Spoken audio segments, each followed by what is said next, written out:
From the day we arrive on this planet and blinking step into the sun, there's more to see than can ever be seen, more to do than can ever be done.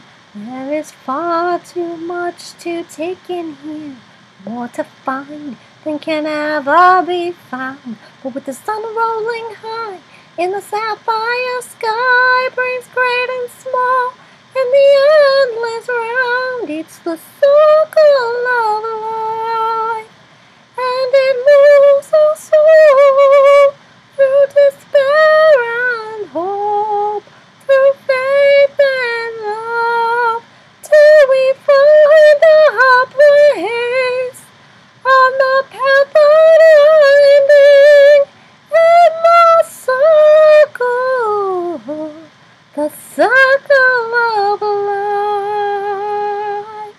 Hi everyone, I'm Elizabeth Cote. Welcome to Entertainment Life. Today we're talking about the phenomenal musical on Broadway right now, The Lion King.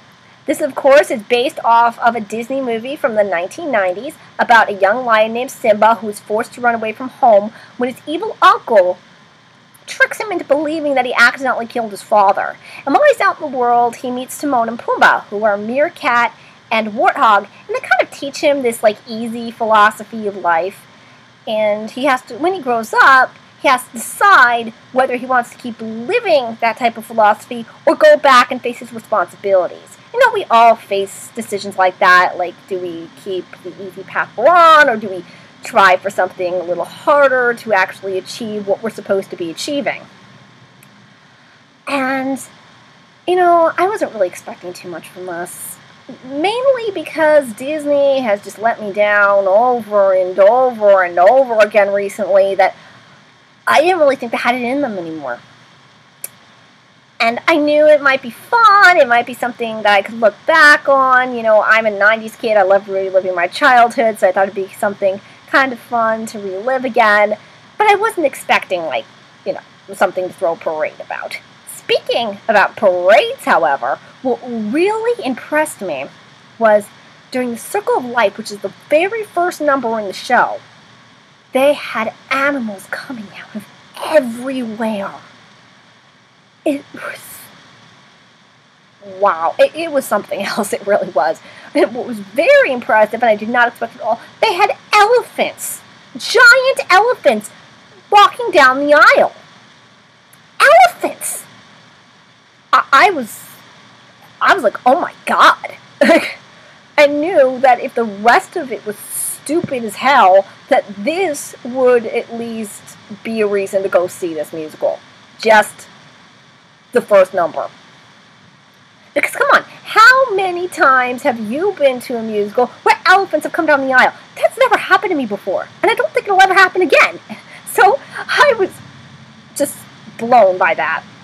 And now, speaking about the animals, what really kind of got me into this musical very quickly was that you could see the actors through the faces of the animals, and you could see them moving with the animal and talking with the animal. So it really stopped being just a play. In fact, sometimes I forgot that I was in the theater. I felt like I was in the Serengeti. I was in the world of Africa. And they did that with these actors and the costumes that they had. Because if you could see the actor, you could relate to them much more. I could. I mean, it's a little hard to relate to a lion. It's much easier to relate to a guy who just happens to be wearing something that looks like a lion. You know? And wow. So wow. That's what kind of really pulled me in. And what really made me kind of relate to these characters on a deeper level. The other thing that made me relate to these characters on a deeper level is that they took the story we know and they added scenes to it. But the scenes were so subtly put in that they felt like they had always been there. And I actually went back and looked at the original movie, and there were scenes that I felt could have actually helped that movie. I was very disappointed in the original movie when I went back to look at it again. Because there were scenes that would have just worked so well, and I felt like had always been there. I forgot they weren't there. And there were also musical numbers that they had that just kind of seamlessly went in. And what I loved is that they didn't just have it be Disney, Disney, Disney, Disney, Disney. Within the Disney movie music, they also had, African songs and African dances, and they were really promoting Africa, Africa, Africa. So it stopped being about Disney and started being about African culture and African royalty and African life. And I was very, very impressed by that. What I was also impressed by were the dances. They were incredible. These actors, I don't know where they got them from, but they are incredibly talented people. The ensemble members and the regular people, they were all incredible. They were incredible singers, incredible dancers. I'd love to be part of them, but, they only have African Americans in the cast, which kind of sucks, but, they really wanted to bring out the African culture and promote the African culture, so they couldn't really have white people in there. What I really loved was that they brought out a lot of the emotions of the characters that they had in the movie, but, it's a kid's movie. You can't really elaborate on too many things. And what they elaborated on was Simba's kind of lostness, and he just felt very lost as an adult. And you really get a sense of that in the song Endless Night, where he feels that everything he knew is gone. His father is gone. He just doesn't know what to do anymore. And you get kind of something from Nala as well, sort of a fear and a determination. She's ready to go out into the world and, kind of be her own woman and find what she needs to help rescue her family, but she's afraid to leave them. And you see that in a musical number as well. It's called Shadowland. I was very impressed by that. Those were probably two of the best numbers in the entire show. But you also see some of Scar's struggles as well. I was surprised because you don't see that as much in the movie.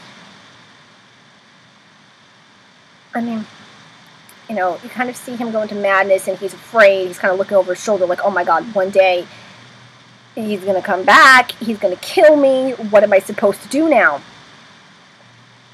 And he starts thinking that if he dies, there won't be anything to kind of bring about the rest of his legacy. So he starts thinking, I need to get a woman. And the first person he turns to is Nala. And there's a great scene. I'm like, whoa, you're throwing sexual harassment into here? Couldn't do that in the movie because it's a kids' movie. But apparently on a stage where there's going to still be kids in the audience, you can throw sexual harassment. I thought that was very, very impressive and very interesting and a very nice way of kind of showing, Scar's struggles as well as everybody else's. Another thing that really impressed me was kind of the visualness of everything. They had some very interesting ways to deal with certain things. And one of the things I felt was very, very interesting was the scene where, Mufasa shows up in the sky. Now, in the movie, he showed up in clouds talking to his son. This one, I wasn't really sure what they were going to do, but they had these, they were posters, I guess, and there was a hologram of stars and the pictures of Mufasa's face. And it started talking. I got freaked out because it was really that, alive and that visual that I was like, holy shit. The stars are talking. We gotta do something. The stars are talking. And then when it's gone, what was really funny is Rafiki was just like, yeah, it happens. What do you mean it happens? Stars don't talk. Stars never talk. I mean, yes, I understand it's the spirit of Mufasa talking to it, but I mean, that was, it took me back. Way back. But like I said, that's really all I have to say about this. Kids are going to love it because, it's Disney. Everyone else is going to love it because the message is still there, but it adds really cool visuals, and you really get to see more of the culture of Africa, and you really get to be more invested in the emotions of the characters themselves, which I loved. That's why I thought it was phenomenal. It had everything you could possibly want from a musical, everything you could possibly want from any Broadway show. So I say, everybody, go out and see it, because you will love it, and you will want to see it over and over and over and over again. And you'll bring your friends and your family, and it'll be a lot of fun. So that's all I have to say about The Lion King for today. Bye, everybody.